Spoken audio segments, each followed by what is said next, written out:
Good evening, viewers. This is Aisha Ali, and you're watching Reconnecting Youth with Aisha.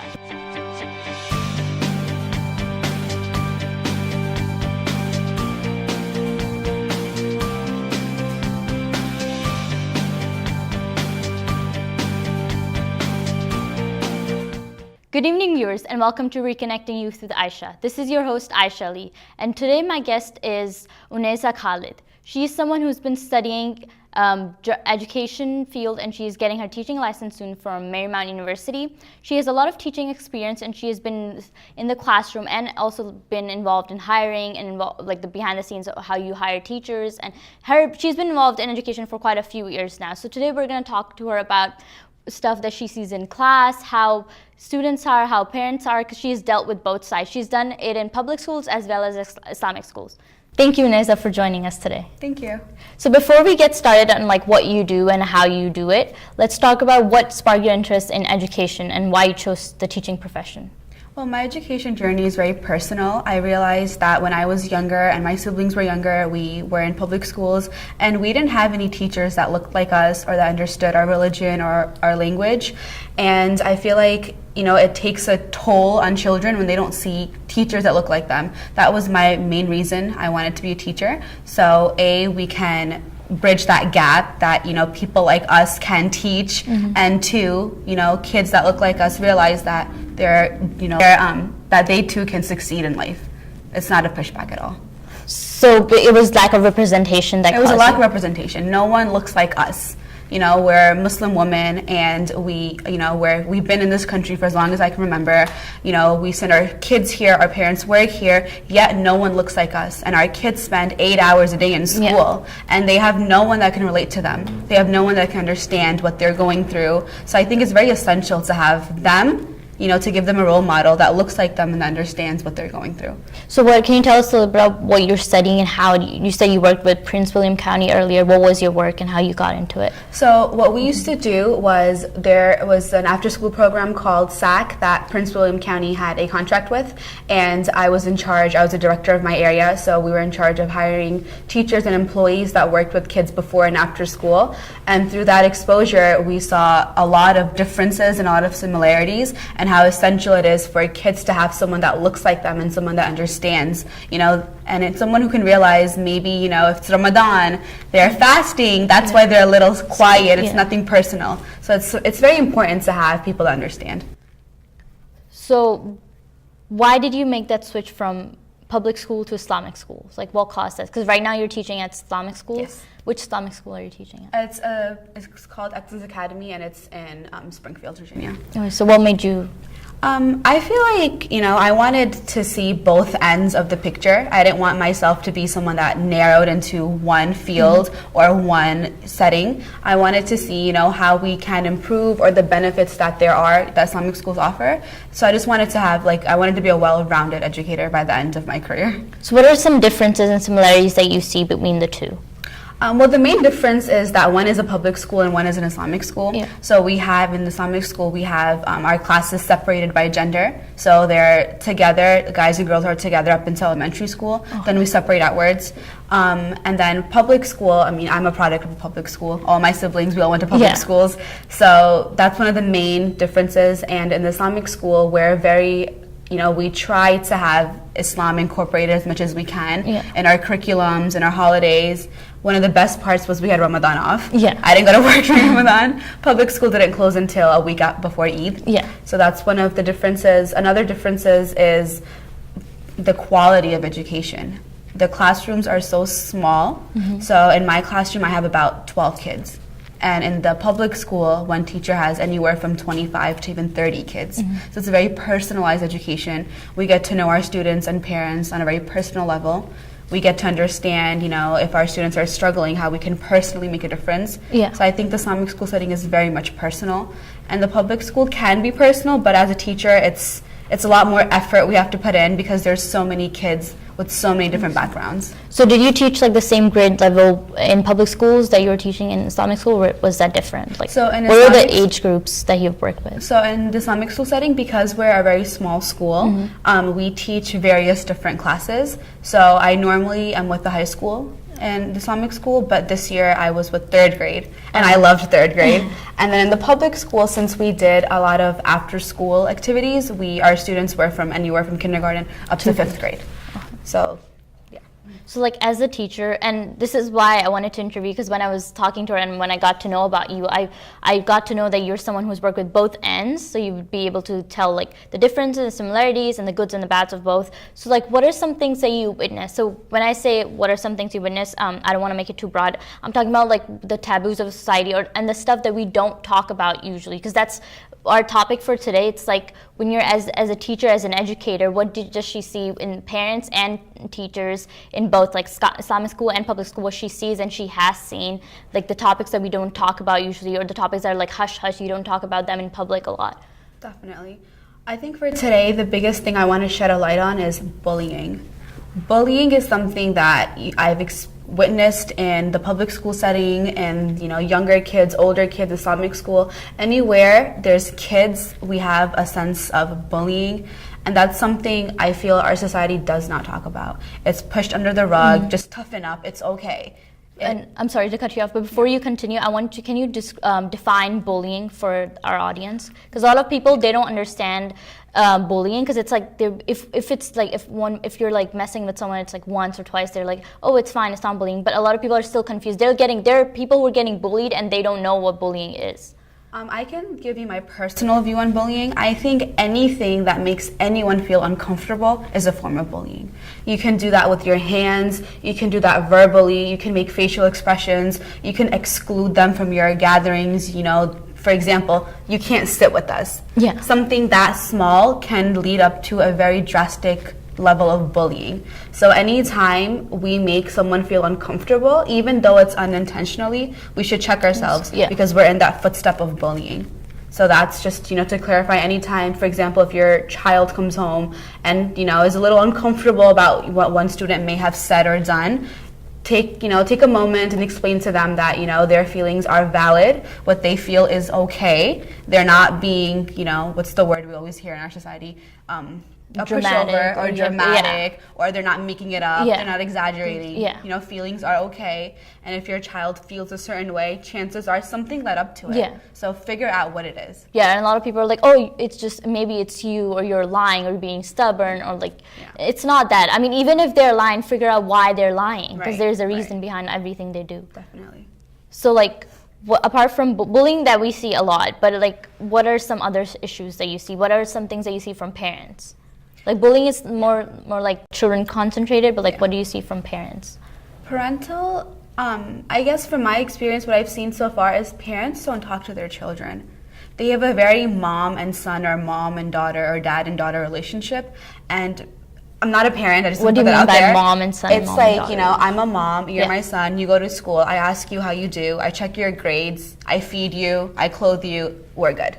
There's so much more than that. I feel like our kids need someone who, like an adult, a very trustworthy adult in their life, that they can turn to with anything. Like my mom and I can talk to my mom about any and everything. And that has helped me so much throughout my life. And I've witnessed, whether it's in our school systems or like our friends' surroundings, there are parents that just can't have a conversation with their children. And kids need some trustworthy adult. Before they find it in someone else, it's best that they find it in their parents. So parents, a lack of participation in their child's school, they need to be involved in their schools. Even, if someone's going on a field trip, how can I help? Can I come? What's the schedule like? Just be interested. And parents that show an interest in their children's schooling, their kids tend to do a little bit more better. So are these issues that you see in both, like when you work with public schools and Islamic schools, or was it like, do you see some different issues in one or the other? So the broad umbrella fits both public school and Islamic school. A lot of bullying, a lot of, side comments, and, parents maybe not completely trusting their kids, or putting like this immense amount of pressure on their kids without providing resources. So, we're Pakistani. We always hear, if it's less than an A, don't come home. Sometimes, kids struggle, and sometimes it's hard for them to get an A. And that's where, you become a parent and you tell them, how can I help you? Yeah. Is it providing extra classes? Is it tutoring? Is it, is something else bothering you? How can I help? Because, as parents, we put expectations and we raise the bar so high, but I feel we also have to provide resources, and we should also, guide our students and our children to reach those goals. It's a family effort. So pressure, peer pressure, that all is together, lack of parental involvement, extreme amount of expectations, and bullying. These are the main, and I think everything else falls under these few things. Okay, before we move forward and how you can help and talk about how you can help, teachers can help, what can students do, what can parents do, we're going to take a short little break here. We'll be right back. अब आपका होगा अपना घर, सपना घर।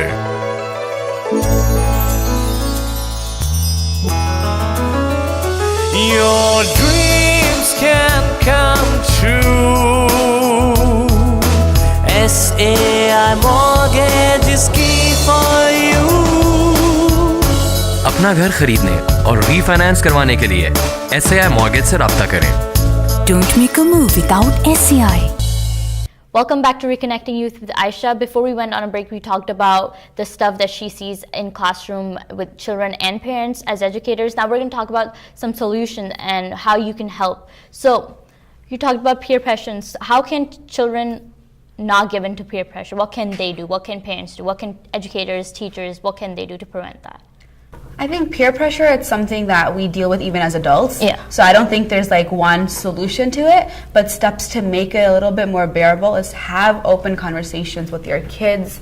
If you're a teacher, if you're a parent, if you're an aunt, if you're an older sister, just be that one adult that they know, no matter how bad something happened, no matter, if I made like the worst choice, I have someone I can talk to. Yeah. And that makes a world of a difference. I can guarantee you that if you or I know that no matter if we failed the exam or if we made a bad decision, our mom or our dad or our aunt is there for us. Yeah. It boosts their confidence and hold them responsible. Don't, ignore it, but in that moment, just be there. Just, listen to them and try to understand what must have happened or how can we together prevent it. It's like I mentioned, it's a community and it's a family effort. It's not one student and one teacher and one parent.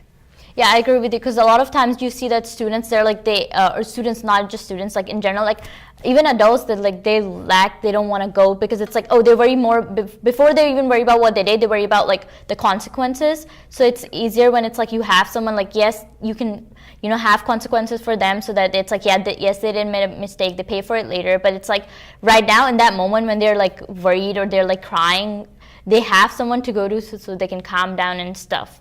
So what can educators do as teachers? Know your kids, know your families. There's that very old saying, it takes a village to raise a child. The school system is part of that village. Your family's part of that village. Your neighbors are part of that village. Everyone, just know your children. I personally, like, my philosophy is to have a very personal relationship with my parents and my children. So if my child is slacking a little bit, I know what's going on. And maybe if I can give them an alternative assignment or push their deadline or talk to them, it benefits them. But if you don't have that connection with your parents as teachers, or if you don't have that connection with your students, and if you're not that adult that they can trust, we're not going to go anywhere. Because your child, as parents, spends 8 hours with your teacher. Yeah, that's like half their day, more than half their day. That's more than half of their day. You need to be in contact with that teacher. We're all a team. At the end, our main goal is to have our children succeed. And if we can make a plan together, it's in their benefit. But if we're isolating, home stays home and teacher stays it's at not teacher. You can't divide those two. Like, we're one unit. And our benefit, our goal is the success of your child, who's my child, because they're in my classroom. Yeah, so parents, you can't blame the teachers, and teachers, you can't blame the parents. You can't just push the blame on each other. You have to work together, because you're all based. But the bottom line is the teacher cares about the student, and the parent cares about, obviously, it's their child. But it's like somehow they have to find a middle ground to work together. Even if you don't get along, just think about the bigger picture. That's like you're doing it for the child, and it's like for the betterment of the kid. So how can kids help each other? Because we talked about like how parents can help, and we talked about how educators, because it's like a lot of times it's like the parent and they're like, if the child doesn't come and tell me what's going on, I can't really help them. Even with teachers, because it's like teachers still, even like the smallest classroom, they have like 5 to 6 students. Right. And it's like, it's hard sometimes for them to reach out. Even with parents, it's like if this child is quiet or they're doing like everything they're supposed to, sometimes it's hard for a parent to like figure out what's going on if they're getting bullied. And so what can children do? How can they, like, let's say the parents are doing everything, they're having conversations and stuff, but it's like the child is someone who's like, it's still hesitant. It all goes back to, trust your parents, trust the adults in your lives. Most of us, if not all of us, only want what's best for the children. And if your mom, for example, you're not too comfortable with, maybe you're comfortable with your dad. Or maybe it's an aunt. It all goes back to finding that one adult that I can always do. And sometimes it's not our parents. Yeah. Sometimes it's an older sister. Or it's, a khala, or it doesn't matter who it is. Yeah. As long as there's at least one trustworthy adult. And for children, you're not alone. We've been there. We've experienced almost everything that you're experiencing, whether it's, pressure from home or bullying or, just being uncomfortable or school's hard. We get that. Math till this day is hard for me. I agree. Yeah. Like till this day. But you seek out, there's resources available. Our main goal is to help you succeed. And we could only do that if you trust us and talk to us. And in return, we need to promise to listen. So if your child or your student comes up to you and says, Aisha, we need to talk. In that moment, you just have to listen. If you're angry, hold it. Yeah. If you're disappointed, hold it. It can wait till tomorrow. Yeah. Because if you lose that moment of trust, they may not come back to you again. And maybe tomorrow's problem is much more drastic than today's. Yeah, because sometimes like it might be like something really small, but for the child, it might have taken like a lot of strength and a lot of courage to just like come out. Even if it's just like, oh, I spilled the water on the carpet. Maybe they could have hidden it easily. They could have just lied or like, but if they come to you, even if it's something small like that, or like, just be there and like trust them. So we talked about parents understanding how like almost everything that as adults like they probably have experienced, but then there are some experience that's like what children today are experiencing their parents may have not experienced. I'm sure like when we have children, when you have children, they might experience something that's completely different. So what can they do? Because a lot of times it's like when you go to parents and stuff, they're like, oh, we didn't experience this when we were children, or like we didn't go through this problem, or it wasn't like that. So how can they, because a lot of that, when you hear words like that, it somehow gives off the impression to the child that it's like the parent is not believing me, or they're lying, or they think we're exaggerating. So how can this be dealt with? Well, I was given really solid advice I want to share. We need to listen to understand instead of listening to respond. So when I listen to you to understand you, as opposed to picking one point to have a conversation, it's going to make a difference. For example, our parents did not experience everything we went through. Like my parents grew up in Pakistan. They came here after they got married. I was raised here, grew up here, went to schooling here. But our kids are going to be from a different generation. Yeah. But at the end of the day, everything breaks down to the same thing: trusting one another.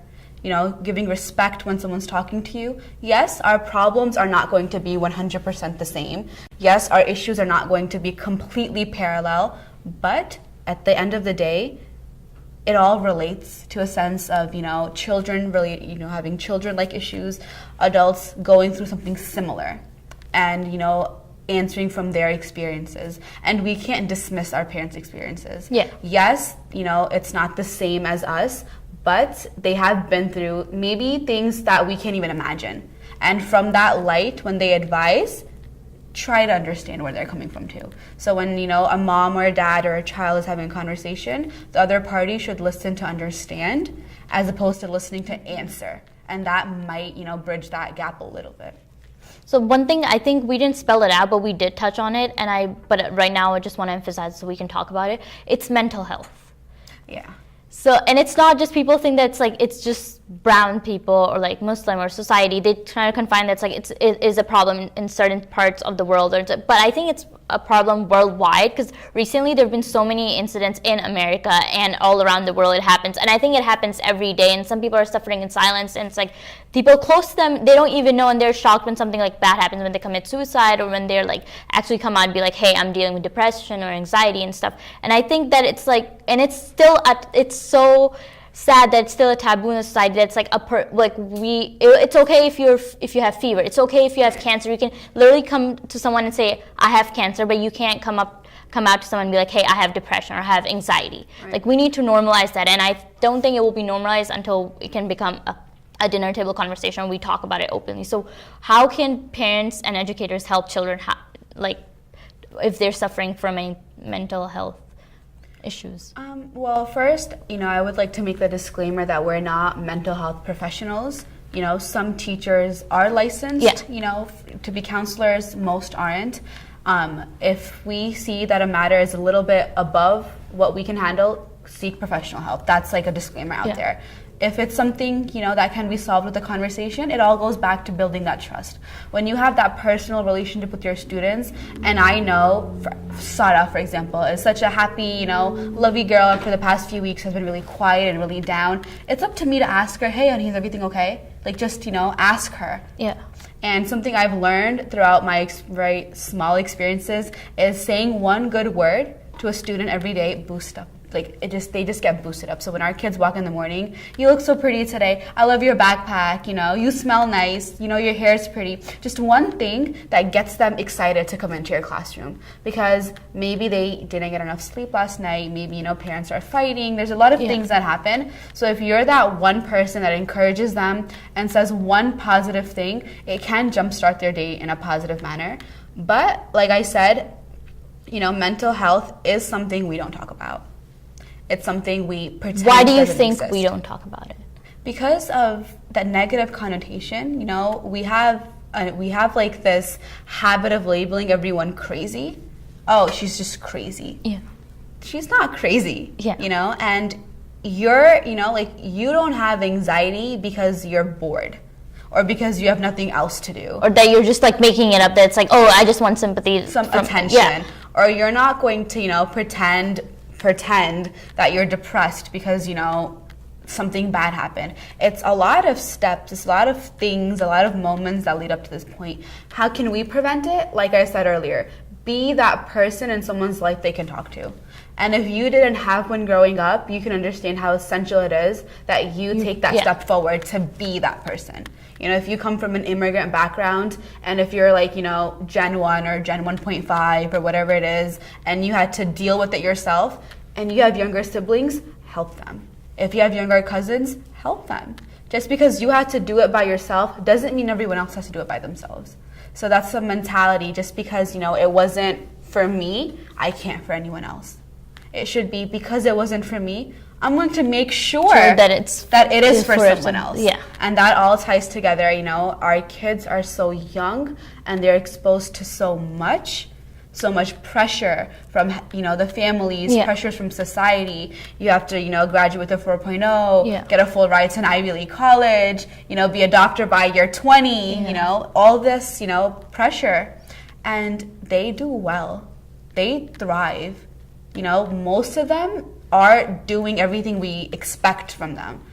How hard is it to hold their hand and be like, hey, how's everything going? Aside from school. Yeah. And when we ask our kids how was school, ask them aside from the classes, aside from the homework, aside from what did you get on your exam. How was school? How are your friends? What was the conversation you had on the bus? What game did you play during recess? Yeah, apart from just academics, have like normal conversation. And that's how kids trust us. Because if we're a mom or dad who only ask them, what did you get in your exam? And that one day I get a B, I have a heart attack. Yeah. Because dad's gonna kill me, as opposed to, dad asking me, did you guys play soccer today? Or what colors did you paint with in art class? Or, what did your friends, Anthony say to you?